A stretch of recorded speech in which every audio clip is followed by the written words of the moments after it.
Le programme, vous l'avez tous reçu, hein, je pense. On va avoir deux grandes parties. Une première partie qui va être un temps à la fois de restitution de travaux, de partage d'expériences, donc avec voilà, différents échanges, différents intervenants qui nous feront plaisir d'être avec nous.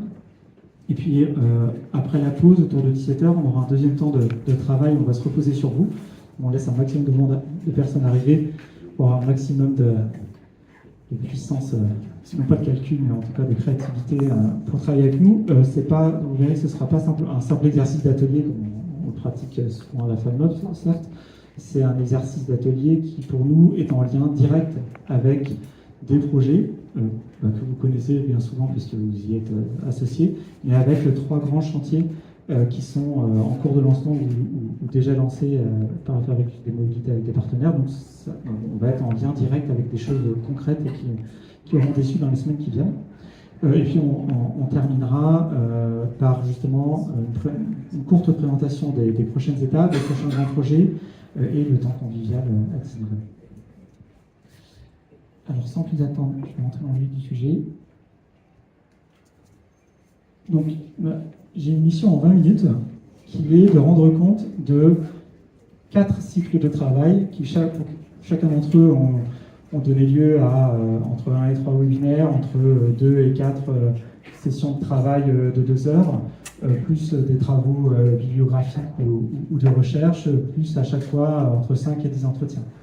Autant dire qu'en 20 minutes, ce serait totalement présomptueux de croire que je vais rendre compte de l'ensemble de ces travaux, et en plus, je risque de vous épuiser un tout petit peu. Donc mon but, au cours des 20 minutes qui viennent, c'est de vous donner un petit aperçu de tout ce qui a été fait, donc, de manière à ce que ceux qui étaient dedans, vous y retrouviez sans trop trahir justement ce que vous avez apporté dans ces travaux, mais surtout pour qu'on puisse créer du lien entre ces différents sujets qui au départ étaient autant de silos cloisonnés, thématiques, parce que c'était plus facile de parler d'un sujet précis et concret que de parler de sujets très génériques, mais qui en fait, vous allez le voir, ont beaucoup de ponts les uns avec les autres. Donc bonjour, vous verrez qu'à chaque fois, il y aura des ressources, des liens. Le support, bien sûr, vous allez le récupérer à la sortie de la session d'aujourd'hui. Alors, je vais rentrer directement dans le vif du sujet. Donc, il y a 4 grands thèmes de travaux qui ont été travaillés les 6 derniers mois. Et puis, je me mets ici, et en même temps, l'ordinateur est de l'autre côté. Donc, c'est un défi. Le premier sujet, alors c'est pour le sujet sur lequel on a moins fait de webinaires, mais parce qu'on a des choses qui sont prévues, notamment la State of the Map à la fin du mois et par la suite en termes de restitution. C'est un sujet que probablement vous connaissez tous, c'est OpenStreetMap. Tout le monde a entendu parler d'OpenStreetMap. Je ne vais pas vous en refaire la présentation, mais si jamais vous avez un doute, on a une ressource dédiée sur l'outil de la FAMNOB avec plein de choses sur le sujet. OpenStreetMap, c'est finalement cartographier à peu près tout ce qu'on peut, et en particulier notre environnement, la ville, le territoire, en fonction de nos besoins, avec une très grande liberté. La question qu'on s'est posée, les questions qu'on s'est posées, c'est finalement comment OSM peut être utilisé dans un contexte de mobilité, maintenant d'application de mobilité. Alors, application de base, de voyage, calculateur d'itinéraire, ce que vous voulez. Et on s'est demandé quels étaient les besoins de contribution à la matière, parce que finalement, il y a des données qui sont essentielles dans OpenStreetMap. Parfois on en a conscience, parfois on n'en a pas conscience, et ça a un impact hyper important sur la manière dont on travaille le sujet. Et puis aussi, qu'est-ce qui existe? Bien sûr, le sujet n'est pas neuf. C'est pas parce que d'un côté on fait le constat qu'il y a un manque de maturité et de compréhension des enjeux que pour autant il n'y a pas plein de solutions et plein d'approches possibles. Donc le travail qui a été effectué par Alex dans l'équipe a consisté essentiellement à recenser ce qu'étaient les pratiques existantes, ce que faisaient les uns les autres, ce que font les différentes applications. Alors c'est peut-être pas tout à fait exhaustif, mais ça couvre quand même un panel assez important d'applications que vous connaissez, grand public, aussi bien public que privé. Est-ce qu'elles utilisent OpenStreetMap? Est-ce qu'elles l'affichent ou pas? Et elle l'utilise dans quel contexte? Alors, bien sûr, c'est sur l'outil de la FAMNOB, donc on n'aurait pas de difficulté pour le retrouver. Beaucoup de calculateurs d'itinéraire, en fait, et en particulier dans la sphère publique, au sens large du terme, s'appuient d'une façon ou d'une autre sur OpenStreetMap. C'est le cas du calculateur d'itinéraire de Grenoble qui utilise OpenStreetMap pour un certain nombre d'informations qui sont utilisées, affichées ou exploitées pour faire du calcul d'itinéraire. Ce qui est ressorti des travaux, c'est que à la fois OpenStreetMap est très répandu, très utilisé, souvent de manière invisible, puisqu'en fait OpenStreetMap fournit des données qui sont utilisées par des applications sous forme de points d'intérêt et d'outils de calcul. Et que derrière, en fait, dans OpenStreetMap se cache une donnée qui est en fait vraiment un actif stratégique, parce que certaines données, par exemple sur les cheminements piétons ou la description d'un certain nombre de caractéristiques de la ville, déterminent ce qui va être en sortie, par exemple, de votre calculateur d'itinéraire. Donc la qualité de ce qui est en sortie de votre calculateur d'itinéraire, c'est pas uniquement bien sûr le logiciel, il faut un logiciel certainement bien, avec un bon rendu, des bons algorithmes, mais si vos données en entrée sont incomplètes ou de mauvaise qualité, et ben, le résultat se traduit par une mauvaise note sur l'App Store en général. Il y a des bonnes pratiques existantes, il y a plein de possibilités qui ont été documentées et que je vous inviterai à aller voir. Ce qui ressort, c'est que la contribution à un outil comme OpenStreetMap, ça révèle des difficultés, des différences philosophiques et culturelles dans la manière dont on contribue. C'est-à-dire que côté collectivité, côté industriel, opérateur de service, côté communauté citoyenne d'OpenStreetMap, on n'a pas forcément la même manière d'aborder les choses et de travailler, donc ça pose des difficultés. Du coup, le sujet de mobilité, c'est un objet de dialogue. D'ailleurs, on l'illustrera plus tard dans l'après-midi, parce qu'on est sur quelque chose de concret qui peut se traduire par des choses concrètes pour l'utilisateur, pour le citoyen. Par exemple, comment me déplacer de A à B dans de bonnes conditions dans une ville que je ne connais pas. Il y a plein de ressources sur le sujet que vous pourrez utiliser. Deuxième sujet, qui n'est pas sans lien avec OpenStreetMap, deuxième point d'entrée, c'était vraiment la question de la marche. La marche, ce n'est pas un sujet numérique au départ. On n'a pas attendu d'avoir des ordinateurs pour marcher, a priori. On pourrait même se dire que parfois, on aurait tendance à dire plutôt que le numérique peut-être est plutôt nuisible pour la pratique de la marche ou de l'activité physique. Donc c'est pas spontané de se dire pourquoi aborder la marche sous l'angle du numérique ou du numérique sous l'angle de la marche.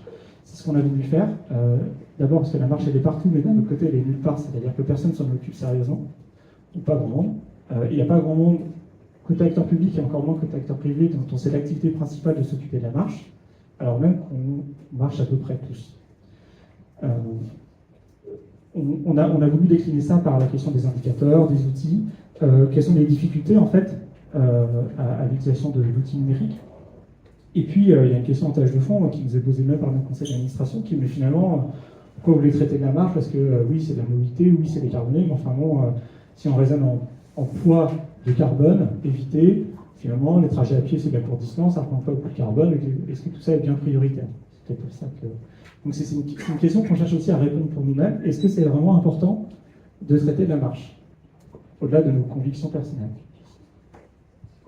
Il en a sorti beaucoup de choses, au-delà du fait que c'est un sujet qui est peu mature, c'est-à-dire qu'il y a, bien sûr, il y a des pionniers, il y a des villes, des territoires qui travaillent sur le sujet, il y a des acteurs, certains représentés dans cette salle, qui développent des solutions depuis des années pour mieux se déplacer à pied, pour mieux comprendre si un territoire est marchable.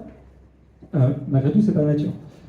Par contre, il y a plein d'idées et de cas d'usage qui ont été identifiés. Je ne vais pas tous les citer, quelques-uns ont été restitués ici. Mais il y a un certain nombre de situations où clairement on peut faire des choses utiles en termes numériques pour favoriser soit l'accessibilité, des choses sur l'accès au transport public, parce que souvent l'accès au transport public, il faut comme utiliser ses deux pieds pour arriver jusque-là ou en repartir. On peut faire des choses en termes d'indicateurs de marchabilité et de données, et ce qui a changé par rapport à 5, 10 ou 15 ans, c'est que au-delà de simplement par exemple, documenter l'espace public, on peut aussi utiliser des données d'usage. Et ça, c'est quelque chose qui, par exemple, s'est développé pour la pratique du vélo et qui est beaucoup moins mature sur la pratique de la marche. Donc, il y a un gros potentiel.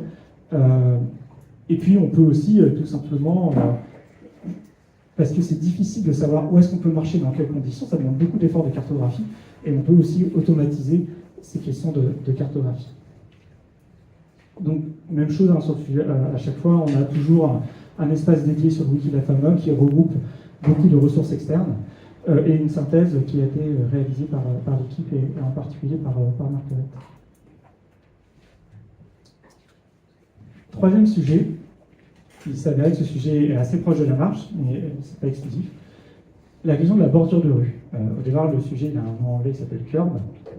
La bordure de rue, le concept, c'est tout ce qui est entre là où circulent les voitures et la façade des bâtiments. Donc déjà, c'est un concept légèrement dérangeant, en tout cas qui est issu d'un monde très automobile, mais qui recouvre une réalité qui consiste à dire mais comment on gère les places de parking, comment on gère la logistique, comment on gère l'espace public qui se trouve entre ces voitures et ces bâtiments. C'est une question qui se pose dans toutes les villes.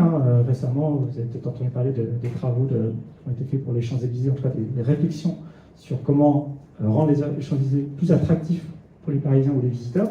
Et en fait, c'est exactement cette question-là qui est adressée dans une grande partie des milliers de pages qui ont été produites par des gens très compétents, de comment on gère cet espace-là et quelle régulation par le numérique. Alors, c'est un peu... Le numérique a amené de nouveaux mots, c'est-à-dire des nouvelles difficultés avec des services numériques, alors pas que de trottinettes, des nouvelles formes de commerce aussi qui parfois ont été perçues négativement. Est-ce que le numérique permet aussi de réguler finalement le mal qu'il a créé en partie ou qu'il a pu accentuer? Il y a beaucoup d'initiatives qui en fait viennent d'Amérique du Nord, et du coup l'objet du travail, en partenariat avec plusieurs personnes comme Isabelle Rossard-Fati ou Julien Labaca qui avaient déjà fait des travaux sur le sujet et qui avaient regardé ce qui vient des États-Unis, c'était de se poser des questions sur, dans un contexte français ou européen, qu'est-ce qui nécessiterait d'être adapté et quelle est notre perspective. Parce que ce qu'on retient d'important, nous, sur le sujet, c'est qu'au-delà du fait qu'on est encore une fois sur une phase d'observation où les uns les autres regardent ce qui se fait, cartographie l'espace public, les trottoirs, on n'en est pas encore à une phase extrêmement active sur la plupart des territoires, bien qu'il y ait beaucoup de solutions. Mais ce qui nous a marqué, c'est que l'approche anglo-saxonne n'est probablement pas transposable et on ne peut probablement pas la transposer en France. Dans l'approche anglo-saxonne, et ça s'est traduit même dans les standards techniques, il y a une approche de monétisation et de régulation par la monétisation. C'est notamment un auteur américain qui est très connu dans le stationnement, qui s'appelle M. Chou, qui dit en fait, pour réguler le stationnement, c'est pas compliqué. Le stationnement a un coût, ce coût peut être variable, c'est une tarification dynamique. Et donc, si dans le bas de la rue, la place juste devant Open Data Soft, peut-être qu'elle vaut très cher cet après-midi à cause de vous tous, si vous étiez venu en voiture, ce qui n'est pas le cas. Mais cette place spécifiquement, ou cette portion de rue, peut être 2 fois plus chère que celle d'à côté, parce qu'au coin de la rue, finalement, il y a un peu moins de monde qui se gare. Donc, on peut avoir une approche totalement dynamique de marché, très anglo-saxonne. Et comme ça, vous régulez le stationnement. Vous savez qu'en France, et à Paris en particulier, on ne gère pas le stationnement comme ça, parce que ça génère des petits conflits avec les citoyens. Il faut que j'écris. Mais faut que tu recules. Mais je ne peux pas reculer. Si je recule, c'est la chute. Voilà. Donc, sur le sujet de bordure de rue, on ne sait pas encore ce que seront les prochaines étapes. On a identifié beaucoup de projets. D'ailleurs, je crois que j'avais une feuille sur le sujet. On a identifié beaucoup de projets existants sur le sujet. Par exemple, un projet comme Dialogue, qui est porté sur une start-up d'État côté des GIPM, avec une application d'accueil de la logistique. C'est un exemple de projet qui permet, je vais vous montrer juste après. J'ai un contre-jour en fait. Je l'ai pas. C'est un projet qui permet en fait, de cartographier la partie réglementaire, régulation. Par exemple, si une rue est fermée pour travaux ou avec des restrictions, comment est-ce qu'on peut le savoir? Aujourd'hui, c'est très compliqué de le savoir, donc ça veut dire que l'usager ne le sait pas, ou d'autres acteurs qui interviennent dans l'espace public ne le savent pas forcément. Et un foisonnement d'initiatives, la liste est longue, elle n'est même pas complète, je n'ai pas copié tout ce qu'on a identifié sur le sujet. Et enfin, dernier sujet qui a été abordé dans à la fois une série de webinaires et de sessions de travail ensemble, la question plus générale, qui peut-être vient connecter tous ces sujets-là, des infrastructures numériques. Parce qu'on parlait d'OpenStreetMap, on parle de sujets qui permettent de cartographier finalement l'espace public, et quelque part, ça, c'est des outils qui viennent en fait supporter toutes les applications sur des infrastructures numériques. Vous êtes tous familiers de l'Open Data, ça fait 15 ans maintenant que l'Open Data s'est développé. On a de plus en plus de cas qu'on va apporter tout à l'heure. On peut aller au-delà de l'Open Data, c'est-à-dire partager des données parfois plus complexes, plus délicates, dans un cadre qui va au-delà de l'Open Data. Mais d'un autre côté, ça génère plein de questions, plein de nouveaux problèmes. Et souvent, une des réactions, c'est de se dire, mais est-ce que ça vaut vraiment le coup de s'embêter à faire des choses aussi compliquées, peut-être aussi risquées, voire coûteuses? Est-ce que ça vaut vraiment le coup d'avoir des systèmes très complexes de gestion de cela?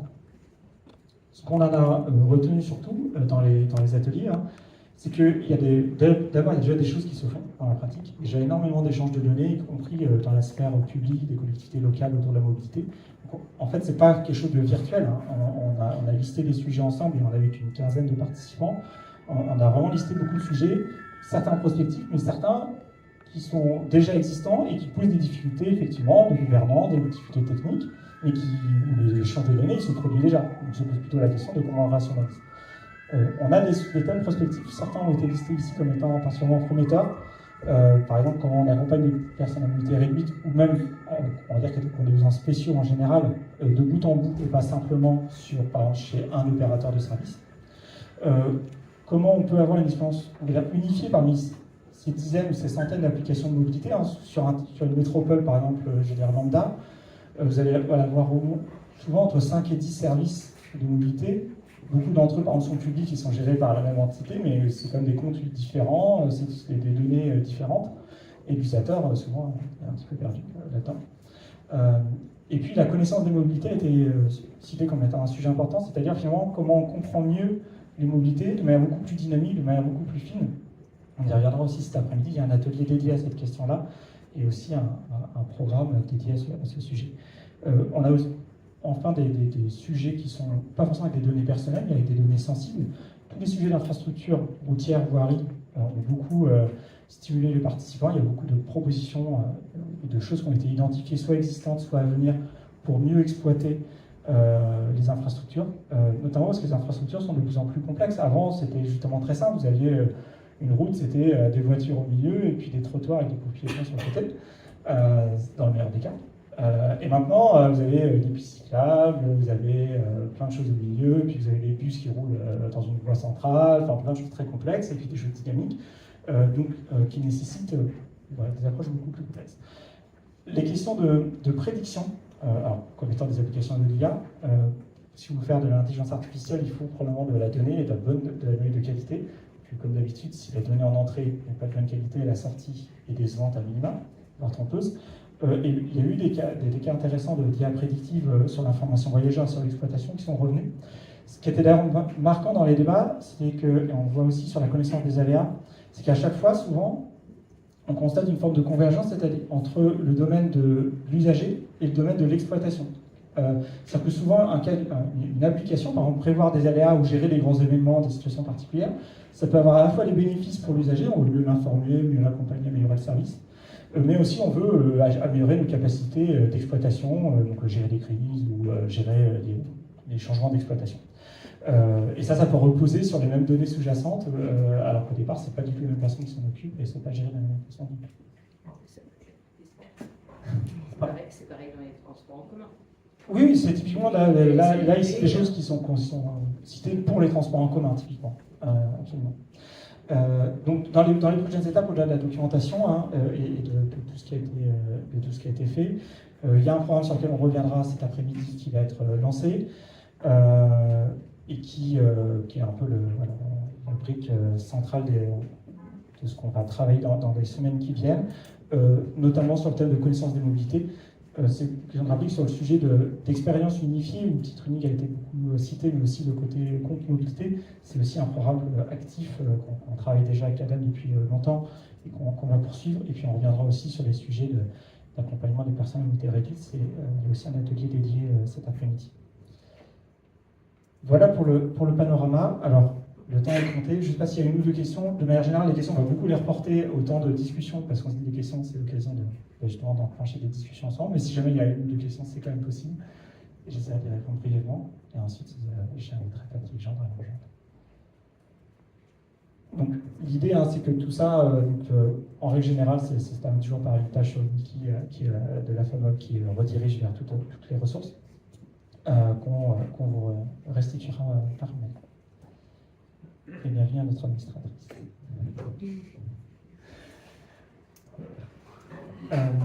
Écoute, Patrick, je vais t'inviter à venir. Donc, sur la suite, on va avoir d'abord Patrick. Alors, tu préfères être debout, assis, on peut s'asseoir, ce que tu veux. Tu veux une chaise haute? Je bougerai moins. Une chaise haute, sinon?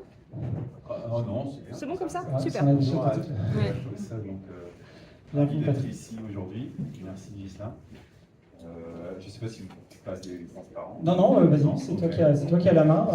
Alors, je te relancerai peut-être avec des questions et puis des questions du Je travaille à la DGITM, donc c'est le ministère de l'écologie et notamment aussi des transports, direction générale d'infrastructures, donc terrestres, donc tout ce qui n'est pas maritime et aérien. Et c'est une activité l'activité, il y a aussi un volet numérique. Je suis dans une sous-direction qui s'appelle Multimodalité, Innovation, Numérique et Territoire. Donc chaque mot a un sens. Et pour ma part, je suis responsable du pôle numérique, donc une équipe de 9 personnes qui travaille surtout sur les services numériques multimodaux. Et également sur d'autres sujets un peu plus transverses pour la direction générale et sur la logistique, sur certains projets en lien avec la mission fret et logistique de la DG. En fait, on a dans notre sous-direction, on porte l'agence de l'innovation pour les transports, que certains d'entre vous connaissent, peut-être au moins de nom, qui a été créée en 2021. Conjointement avec la DGAC. C'est une structure qui a vocation à porter, on va dire, la culture d'innovation dans les transports et notamment dans les services publics et qui a un appel à projet qui est intéressant au titre qu'il n'apporte pas de financement.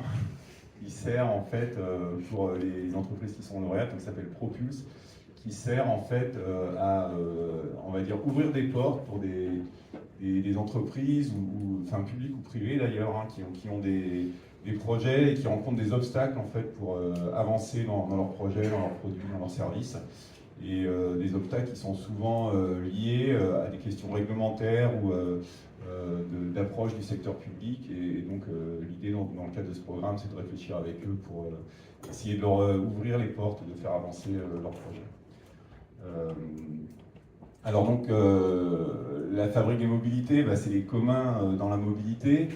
Et depuis la création de l'AIT, donc 2021, en fait, on a voulu travailler en partenariat avec l'AIT. Donc on a une convention avec la fabrique des mobilités pour travailler sur différents sujets qui nous intéressent, qu'on porte à notre niveau.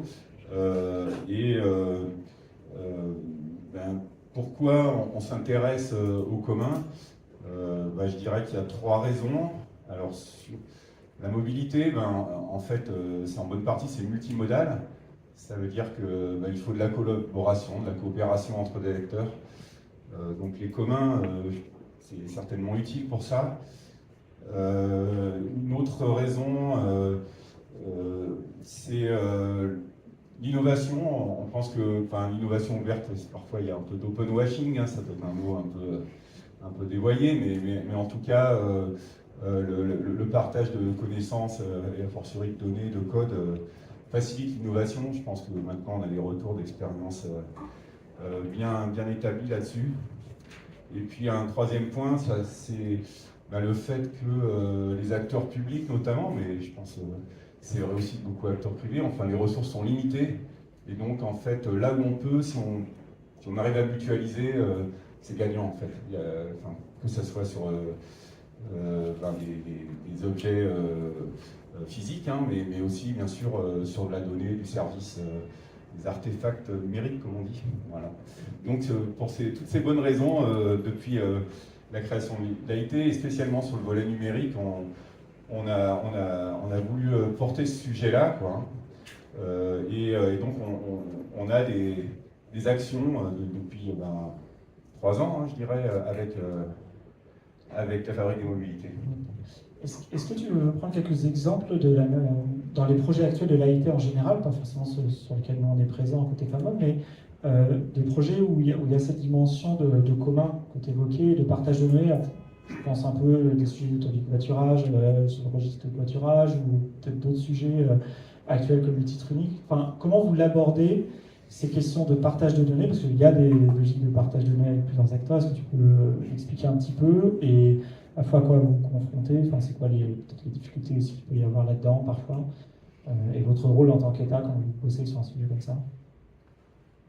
Oui, alors on n'a pas forcément de doctrine globale, hein. Enfin, il y a je veux dire, l'État en tant qu'interministériel a une doctrine sur le numérique, hein, qui met beaucoup l'accent, hein, sur l'ouverture des codes, hein, des algorithmes et des données, hein. Donc on n'a pas besoin de réfléchir, c'est déjà tout écrit, on va dire. Donc après, spécialement dans le domaine transport, ça va être, en fait, selon chaque besoin, il va y avoir une complexité. Enfin, c'est aussi bien que moi. Donc, tu citais le projet titre unique. Donc là, c'est l'objectif, le problème à résoudre, c'est en fait d'arriver à se déplacer dans toute la France avec le même type de transport ou support donc, sur un média numérique. Et donc ça, c'est un problème d'interopérabilité entre les régions et les différents territoires des AOM. Et l'approche, c'est, on voit bien qu'il y a un besoin d'intervention au niveau national, si on veut se déplacer dans toute la France, chacun étant sur son territoire. Et c'est de faire en sorte qu'on ait une solution qui soit développée comme un commun, qui permette une mutualisation avec les AOM, notamment les régions. Pour l'instant, c'est un projet qui est un appel d'offres, donc je ne vais pas en parler plus que ça, mais l'objectif, c'est vraiment ça, c'est que l'expérimentation qui va démarrer à la fin de l'année puisse permettre de proposer, disons, des briques qui puissent être déjà testées, qui soient aussi ouvertes que possible, et qui, disons, si l'expérimentation est un succès, c'est-à-dire qu'on arrive à avoir un tour de table pour pérenniser, soit autant que possible des communs. Et sur le covoiturage, je ne sais pas si tu veux dire quelque chose, il y a à la fois le registre de preuves qui est, j'allais dire historique, enfin, il est depuis 3 ans, donc c'est quasiment l'histoire maintenant. Et en même temps, il y a aussi des nouvelles initiatives liées au PAN, dans le cadre du PAN, sur le covoiturage spécifiquement, qui beaucoup touche au partage de données entre opérateurs et des enjeux aussi pour les collectivités locales concernées. Alors je peux faire un détour là sur... il y a une notion qui affectionne la Commission européenne qui s'appelle les espaces de données. Donc c'est, on va dire, un peu abstrait, mais bon, l'idée c'est qu'on a besoin en tout cas c'est utile de se partager des données qui ne sont pas forcément de droit open, donc des données à caractère personnel éventuellement, et puis surtout des données d'intérêt commercial. Il y a pas mal de contextes, là, je ne peux pas détailler, mais où c'est intéressant de se partager ces données, vous en avez certainement en tête. Donc ils ont une démarche transverse, et dans ce cadre de cette démarche transverse, ensuite, il y a une politique métier, donc la DG Move, c'est notre DG à nous dans les transports, a un projet ou une démarche de créer un espace européen de données, de mobilité. Ça reste assez conceptuel, mais l'idée c'est d'avancer concrètement sur le partage de données pour des besoins métiers. Et en fait, nous, quand on réfléchit à ce sujet-là, on a eu l'occasion d'y travailler un peu ensemble, notamment l'année dernière dans le cadre de la feuille de route numérique du secrétariat général à la planification écologique. En fait, on a des besoins assez avérés dans le domaine du transport de marchandises et de la logistique, parce qu'il y a du business derrière, il y a des besoins qui sont plus opérationnels. Dans le domaine des données des véhicules notamment, en lien avec une directive européenne sur les transports intelligents, les constructeurs auto doivent mettre à disposition des données aux acteurs publics, dans des conditions qui sont assez bien détaillées. Donc là, il y a des cas d'usage qui ne sont pas implémentés, mais qui sont quand même très mûrs. Voilà. Alors dans la mobilité, c'est moins net. L'exemple qu'on a aujourd'hui, c'est le registre de covoiturage. Donc c'est une solution qui a été mise en place dans le cadre d'une start-up d'État, qui est gérée, qui est hébergée par notre sous-direction, et donc qui permet de partager des informations sur les trajets des covoitureurs de manière à permettre à mettre en place des mécanismes de subvention des trajets, en fait, de donner une preuve, donc de partager les données des opérateurs avec les autorités organisatrices pour permettre de mettre en place ce mécanisme. En fait, un autre volet des communs, c'est qu'il y a des standards aussi, il y a des données ouvertes aussi en covoiturage. En fait, vous créez des données ouvertes à partir de données qui ne sont pas ouvertes, parce qu'en fait, au départ, c'est en gros, les passagers vont de A à B, donc ça, c'est la donnée quand même un peu privée, forcément. Et les opérateurs le mettent à disposition d'un tiers de confiance qui est le registre. Et le registre, à partir de ça, génère une donnée que vous pouvez tous consulter, qui est en gros la liste des trajets. Alors, celle-là, elle est anonymisée, celle-là. Qui est anonymisée, mais qui du coup, quand même, donne une information que n'auraient pas même les collectivités qui payent les opérateurs pour ces trajets. S'il n'y avait pas le registre, si ça, comme elle est derrière. Oui, tout à fait. Et est-ce que tu peux dire quelque chose au-delà du registre et peut-être de ce qu'il devient, comment il évolue? Est-ce que côté panne pour le covoiturage, est-ce qu'il y a des choses nouvelles qui se mettent en place en termes de partage, d'exigence auprès des opérateurs? Parce que quelque part, les opérateurs de covoiturage, ils ont des financements publics de plus en plus pour les trajets, ce qui incite à mettre des contreparties. Est-ce que ça y est jusqu'avant ce discussion? Effectivement, ça fait partie des actions qui sont dans le plan covoiturage, enfin, qui était une politique prioritaire, qui est encore une politique prioritaire du gouvernement. Notamment dans les données sur lesquelles on travaille, il y a la description des lignes de covoiturage, donc ça c'est de l'open data, hein, c'est une sorte de transport à la demande, hein, ça joue ce rôle-là. Il y a les aires de covoiturage, hein, donc ça aussi c'est quand même un point clé, le stationnement de manière générale. Et puis il y a un troisième point qui était inscrit dans la LOM mais qui n'est pas mis en œuvre, hein, c'est disons d'agréger les offres de trajet. Ce n'est pas les trajets réalisés, hein, mais c'est des offres de trajet de manière sur les territoires, à avoir une vision multi-opérateur pour les usagers et pas, disons, prisonnier de son opérateur pour réaliser certains trajets. Ça, c'est pour l'instant pas en place. Donc ça, c'est dans les cartons, mais c'est encore un travail. Il y a du travail technique et pas que technique. D'accord.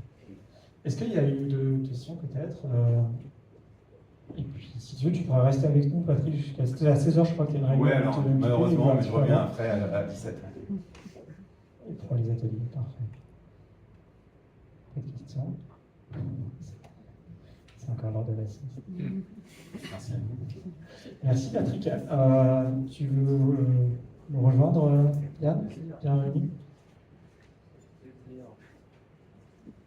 On te laisse la parole, et puis on... Vous avez votre photo pour moi? Bien sûr que oui. Tu veux dire que tu attends de voir ta photo? Il faut savoir que pour l'anecdote, Patrick a une nouvelle photo à cause grâce à Julie, plus précisément. Donc il y a aussi une photo pour toi. Enfin, c'est pas de photo, c'est officiel ADEME. Je suis pas directeur, je ne peux pas me faire gronder, parce qu'il y a Adjoint, une ancienne non, responsable dans la salle, donc je suis chef de service adjoint. Donc l'ADEME, c'est l'agence de la transition écologique. Je ne vais pas vous faire le pitch, mais en tout cas au service transport et mobilité, on s'occupe à la fois des problématiques de transport de marchandises et de mobilité des personnes. Merci. Quelle réactivité. Je vais vous faire une intervention en deux temps. Je vais d'abord vous parler d'une vision globale qu'on peut avoir du numérique et de la data dans le secteur des transports et de la mobilité. Qu'est-ce que pour nous, pour l'ADEME, ça représente? Qu'est-ce que ça porte finalement? Et dans un second temps, plus se projeter dans des cas un petit peu plus concrets sur ce qu'on fait réellement au sein de l'ADEME sur le sujet. Déjà, le secteur des mobilités, la logistique, en fait, il va s'organiser autour de 4 industries. Alors, les véhicules, les bus, les autocars, les voitures, les vélos, les chaussures pour la marche, les énergies, alors les énergies au sens large, hein, tout ce qui relève du thermique, l'électrique qui se développe de plus en plus, les biocarbes, tout ce que vous voulez, le gaz, l'hydrogène, sur le prochain site. La troisième industrie, c'est bien sûr les infrastructures, alors la route, les pipelines aussi, il ne faut pas les oublier. Et enfin, une quatrième industrie qui est le numérique et l'information. Alors jusque dans les années 2000, c'était pas si développé que ça. Hein. Alors pour les plus jeunes d'entre nous, je ne sais pas de quel côté je me mets, mais en tout cas, pour les plus jeunes d'entre nous, oui, on s'est déplacé sans GPS. Je vous en informe si vous n'avez pas conscience, mais oui, on s'est déplacé sans GPS. Alors que maintenant, tout le monde utilise finalement et produit finalement de la donnée. C'est aussi le pan intéressant, c'est qu'on va utiliser de la donnée et produire de la donnée. Et finalement, le GPS, c'est... maintenant, tout le monde utilise le GPS pour se déplacer. On a remplacé la carte papier, Michelin par exemple, pour l'applicatif qu'on a sur nos téléphones. L'heure noire de la mobilité, c'était quoi? C'était le pétrole, enfin, l'essence, si vous préférez. Maintenant, c'est la data. C'est la data qui va finalement gouverner toutes les mobilités de nos organisations. D'ailleurs, c'est intéressant de regarder un peu le positionnement des GAFA par rapport au transport et à la mobilité. Au début, elles étaient relativement absentes finalement du paysage du transport et de la mobilité. Et petit à petit, ils sont progressivement impliqués jusqu'à d'ailleurs créer des monopoles. En nouant avec les citoyens, avec les utilisateurs de la data, avec les utilisateurs des applicatifs, une relation de plus en plus intriquée. Et finalement, le rôle du GAFA, c'est ça, c'est de se relier à la multitude qu'on représente. Et c'est dans les années 2000 qu'il y a une révolution numérique avec tout ce que ça induit, avec des acteurs comme Google Maps, Google Street View, Waze, Google Car, Sidewalk Labs, Uber, Tesla, Amazon. Bon, là, je cite que les grands. Hein. Enfin, tu as fait un petit peu la présentation des acteurs qui se développent sur le territoire français. En tout cas, voilà, toute une série de GAFA qui se sont développés sur le sujet du transport et de la mobilité.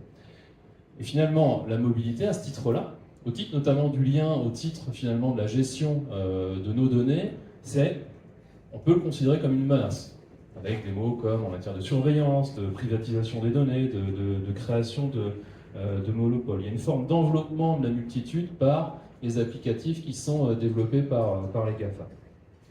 D'ailleurs, c'est quoi une plateforme? Une plateforme, c'est une plateforme numérique avec des données de mobilité. Ça va être une plateforme multiface, c'est-à-dire polymorphe, qui va justement avoir pour objectif de garder son utilisateur, de le capter, de le capturer. Et les lois qui le régissent, c'est les effets de réseau, l'apprentissage, la viralité, créer un nouveau rapport de force avec ces acteurs.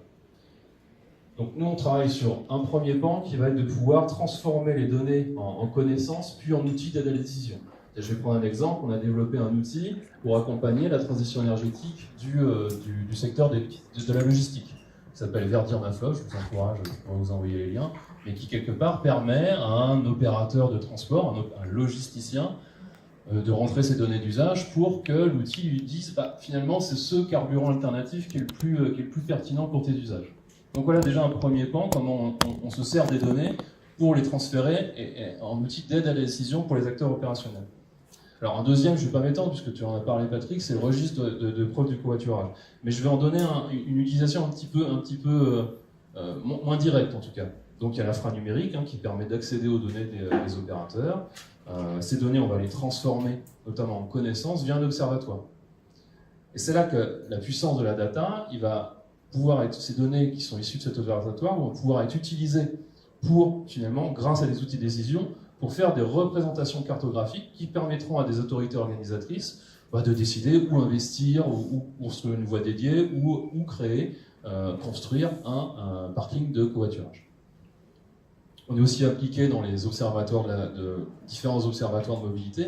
Si je le cite, c'est parce que il y a aussi cette question de trop d'informations tue l'information. C'est-à-dire qu'on a vu ces 10 dernières années, ça fait 30 ans que je travaille dans le domaine des transports et de la mobilité, sur les 10 dernières années, voir se développer, fleurir finalement de nouveaux observatoires. Il y a vraiment une question de rationalisation pour que la donnée soit le mieux utilisée et accessible pour le plus grand nombre. D'ailleurs, très tôt, il y a plus de 10 ans, on a commencé à travailler sur les boîtiers de mobilité. Alors, il y en avait certainement d'autres avant nous, mais nous, on a lancé des grandes campagnes avec des boîtiers de mobilité, c'est-à-dire de tracking GPS, pour pouvoir recueillir les premières traces. C'est même il y a plus de 10 ans, je crois que c'était même il y a 15 ans, pour recueillir les premières traces de mobilité des déplacements des personnes dans les voitures. Donc voilà, ça c'est le premier champ. Comment on va pouvoir, nous, utiliser les données, les transformer en outils de décision pour les autorités organisatrices, pour qu'elles puissent construire l'offre de transport la plus adaptée aux besoins des usagers de leur territoire. Il y a un deuxième champ, c'est comment on va, en tout cas on a cette vocation d'aussi accompagner la puissance publique. Donc, comment on va pouvoir accompagner la puissance publique pour qu'elle puisse, elle, mieux inciter à mieux changer les comportements. Je vais citer deux exemples, enfin un exemple qui fera plaisir à une personne dans la salle, c'est par exemple une application qui s'appelle 1 km à pied. Vous voyez, typiquement, cette application, elle va permettre de changer les... je ne sais pas si vous connaissez, mais bon, Laure l'expliquera beaucoup mieux que moi, mais en gros, pour des grands groupes, qui ont des salariés, qui sont implantés dans différents centres, à différents endroits, à différents bâtiments, l'idée c'est de pouvoir les faire changer de lieu de travail pour les rapprocher de leur domicile. Et donc finalement d'économiser toutes ces mobilités subies, et qui sont les plus ennuyeuses à vivre, et sur lesquelles justement nous on travaille beaucoup dans cette logique de démobilité. Et puis il y a une dernière cible aussi dans cet écosystème, on a l'ADEME qui est pas militant, au contraire, mais qui permet à chacun d'entre nous de retrouver la propriété de nos données. actuellement, les données, vos données, les miennes, elles sont dans les mains des GAFA. Elles sont dans les mains de Waze. Alors, il y a certains applicatifs open source qui permettent justement de ne pas donner ces données, enfin, laisser ces données en usage à des grands GAFA. Mais il y a quand même une très grande majorité de ces données qui nous appartiennent finalement plus. Donc, comment on va réussir à réobtenir ces données? C'est pour ça qu'on a travaillé notamment avec la FAMOV, avec l'État, avec la DGITM, avec l'AIT, sur le compte mobilité.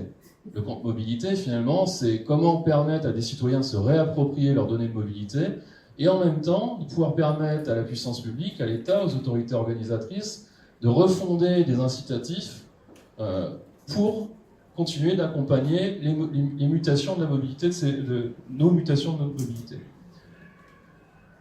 Un autre aspect aussi qu'on développe, c'est l'information. Toujours, comment mettre à disposition. L'intérêt de mettre à disposition ces données du citoyen, c'est aussi de connaître. Et connaître, c'est la première brique au contrôle. Donc, par exemple, on a travaillé avec les acteurs du e-commerce pour permettre d'afficher les impacts générés par une livraison, les impacts CO2. Et on a développé d'ailleurs un outil en prog qui s'appelle Impact CO2, qui permet d'une manière générale de donner les impacts du transport, quel qu'il soit, que le transport, mais aussi la livraison. Et ça, c'est déterminant dans la prise de décision, finalement, dès lors que vous allez passer une commande, de pouvoir avoir le choix sur une livraison à vélo, sur une livraison à pied, pourquoi pas.